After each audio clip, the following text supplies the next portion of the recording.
O Evangelho de João, capítulo 6. Jesus alimenta uma multidão. Depois disso, Jesus atravessou o lago da Galileia, que também é chamado de Tiberíades. Uma grande multidão o seguia, porque eles tinham visto os milagres que Jesus tinha feito, curando os doentes. Ele subiu um monte e sentou-se ali com os seus discípulos. A Páscoa, a festa principal dos judeus, estava perto. Jesus olhou em volta de si e viu que uma grande multidão estava chegando perto dele. Então disse a Filipe: "Onde vamos comprar comida para toda essa gente?" Ele sabia muito bem o que ia fazer, mas disse isso para ver qual seria a resposta de Filipe. Filipe respondeu assim: "Para cada pessoa poder receber um pouco de pão, nós precisaríamos gastar mais de 200 moedas de prata." Então um dos discípulos, André, irmão de Simão Pedro, disse: "Está aqui um menino que tem 5 pães de cevada e 2 peixinhos. Mas o que é isso para tanta gente?" Jesus disse: "Digam a todos que se sentem no chão." Então todos se sentaram. Havia muita grama naquele lugar. Estavam ali quase 5.000 homens. Em seguida, Jesus pegou os pães, deu graças a Deus e os repartiu com todos, e fez o mesmo com os peixes. E todos comeram à vontade. Quando já estavam satisfeitos, ele disse aos discípulos: "Recolham os pedaços que sobraram, a fim de que não se perca nada." Eles ajuntaram os pedaços e encheram 12 cestos com o que sobrou dos 5 pães. Os que viram esse milagre de Jesus disseram: "De fato, este é o profeta que devia vir ao mundo." Jesus ficou sabendo que queriam levá-lo à força para o fazerem rei. Então voltou sozinho para o monte. Jesus anda em cima da água. De tardinha, os discípulos de Jesus desceram até o lago, subiram no barco e começaram a atravessar o lago na direção da cidade de Cafarnaum. Quando já estava escuro, Jesus ainda não tinha vindo se encontrar com eles. De repente, um vento forte começou a soprar e a levantar as ondas. Os discípulos já tinham remado uns 5 ou 6 quilômetros, quando viram Jesus andando em cima da água e chegando perto do barco, e ficaram com muito medo. Mas Jesus disse: "Não tenham medo, sou eu." Então eles o receberam com prazer no barco, e logo chegaram ao lugar para onde estavam indo. O povo procura Jesus. No dia seguinte, a multidão que estava no lado leste do lago viu que ali só havia um barco pequeno. Sabiam que Jesus não tinha embarcado com os discípulos, pois estes haviam saído sozinhos. Enquanto isso, outros barcos chegaram da cidade de Tiberíades e encostaram perto do lugar onde a multidão tinha comido pão, depois de o Senhor Jesus ter dado graças. Quando viram que Jesus e os seus discípulos não estavam ali, subiram nos barcos e saíram para Cafarnaum a fim de procurá-lo. Jesus, o pão da vida. A multidão encontrou Jesus no lado oeste do lago e perguntaram a ele: "Mestre, quando foi que o Senhor chegou aqui?" Jesus respondeu: "Eu afirmo a vocês que isto é verdade. Vocês estão me procurando porque comeram os pães e ficaram satisfeitos, e não porque entenderam os meus milagres. Não trabalhem a fim de conseguir a comida que se estraga, mas a fim de conseguir a comida que dura para a vida eterna. O Filho do Homem dará essa comida a vocês porque Deus, o Pai, deu provas de que Ele tem autoridade." "O que é que Deus quer que a gente faça?" perguntaram eles. "Ele quer que vocês creiam naquele que Ele enviou", respondeu Jesus. Eles disseram: "Que milagre o Senhor vai fazer para a gente ver e crer no Senhor? O que é que o Senhor pode fazer? Os nossos antepassados comeram maná no deserto, como dizem as Escrituras Sagradas. Do céu Ele deu pão para eles comerem." Jesus disse: "Eu afirmo a vocês que isto é verdade. Não foi Moisés quem deu a vocês o pão do céu, pois quem dá o verdadeiro pão do céu é o meu Pai. Porque o pão que Deus dá é aquele que desce do céu e dá vida ao mundo." "Queremos que o Senhor nos dê sempre desse pão", pediram eles. Jesus respondeu: "Eu sou o pão da vida. Quem vem a mim nunca mais terá fome, e quem crê em mim nunca mais terá sede. Mas eu já disse que vocês não creem em mim, embora estejam me vendo. Todos aqueles que o Pai me dá virão a mim, e de modo nenhum julgarei fora aqueles que vierem a mim. Pois eu desci do céu para fazer a vontade daquele que me enviou, e não para fazer a minha própria vontade. E a vontade de quem me enviou é esta: que nenhum daqueles que o Pai me deu se perca, mas que eu ressuscite todos no último dia. Pois a vontade do meu Pai é que todos os que veem o Filho e creem nele tenham a vida eterna, e no último dia eu os ressuscitarei." Eles começaram a criticar Jesus porque ele tinha dito: "Eu sou o pão que desceu do céu." E diziam: "Este não é Jesus, filho de José? Por acaso nós não conhecemos o pai e a mãe dele? Como é que agora ele diz que desceu do céu? Jesus respondeu: parem de resmungar contra mim. Só poderão vir a mim aqueles que forem trazidos pelo Pai que me enviou, e eu os ressuscitarei no último dia. Nos profetas está escrito: todos serão ensinados por Deus, e todos os que ouvem o Pai e aprendem com ele vêm a mim. Isso não quer dizer que alguém já tenha visto o Pai, a não ser aquele que vem de Deus. Ele já viu o Pai.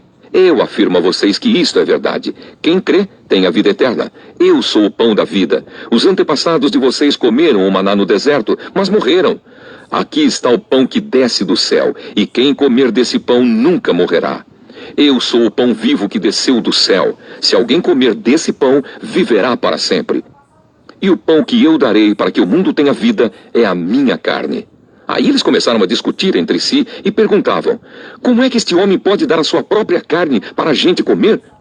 Então Jesus disse: eu afirmo a vocês que isto é verdade. Se vocês não comerem a carne do Filho do Homem e não beberem o seu sangue, vocês não terão vida. Quem come a minha carne e bebe o meu sangue tem a vida eterna, e eu o ressuscitarei no último dia. Pois a minha carne é a comida verdadeira, e o meu sangue é a bebida verdadeira. Quem come a minha carne e bebe o meu sangue vive em mim, e eu vivo nele. O Pai que tem a vida foi quem me enviou, e por causa dele eu tenho a vida. Assim também quem se alimenta de mim terá vida por minha causa. Este é o pão que desceu do céu. Não é como o pão que os antepassados de vocês comeram, e mesmo assim morreram. Quem come deste pão viverá para sempre. Jesus disse isso quando estava ensinando na sinagoga de Cafarnaum. As palavras de vida eterna. Muitos seguidores de Jesus ouviram isso e reclamaram: o que ele ensina é muito difícil. Quem pode aceitar esses ensinamentos? Não disseram nada a Jesus, mas ele sabia que eles estavam resmungando contra ele. Por isso perguntou: vocês querem me abandonar por causa disso? E o que aconteceria se vocês vissem o Filho do Homem subir para onde estava antes? O Espírito de Deus é quem dá a vida, mas o ser humano não pode fazer isso. As palavras que eu lhes disse são espírito e vida, mas mesmo assim, alguns de vocês não creem. Jesus disse isso porque já sabia desde o começo quem eram os que não iam crer nele e sabia também quem ia traí-lo. Jesus continuou: foi por esse motivo que eu disse a vocês que só pode vir a mim a pessoa que for trazida pelo Pai. Por causa disso, muitos seguidores de Jesus o abandonaram e não o acompanhavam mais. Então ele perguntou aos 12 discípulos: será que vocês também querem ir embora? Simão Pedro respondeu: quem é que nós vamos seguir? O Senhor tem as palavras que dão vida eterna, e nós cremos e sabemos que o Senhor é o Santo que Deus enviou. Jesus disse: fui eu que escolhi todos vocês, os 12. No entanto, um de vocês é um diabo. Ele estava falando de Judas, filho de Simão Iscariotes, pois Judas, embora fosse um dos 12 discípulos, ia trair Jesus. Pai, eu quero te amar, tocar o teu coração.